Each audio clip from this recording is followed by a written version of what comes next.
ശക്തി നമ്മളിൽ നമ്മുടെ കുടുംബങ്ങളിലും ഉണ്ടാകട്ടെ. മൂന്ന് പേരുടെ സന്ദർശനം കുറിച്ച് ഒന്ന് രണ്ട് വാക്ക് മാറ്റാനല്ലേ, അല്ലെങ്കിൽ ഒരു പരാജയം. പ്രിയപ്പെട്ടവരെ, നമ്മൾ പ്രാർത്ഥിച്ച് ഞങ്ങളുടെ അക്കാഡമിക് സെഷൻ അച്ഛൻ നേരത്തെ പറഞ്ഞു വെച്ചതുപോലെ ജോസഫ് നേടിക്കാൻ പറ്റി.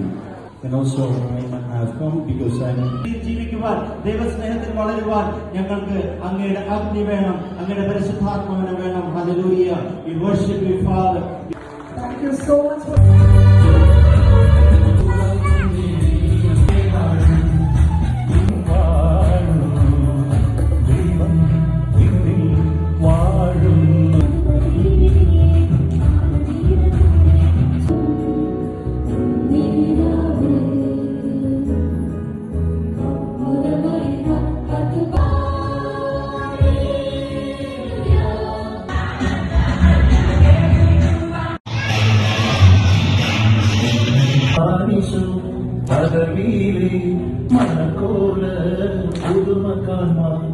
ലോകത്തെ അറിയിക്കുകയും ചെയ്തു.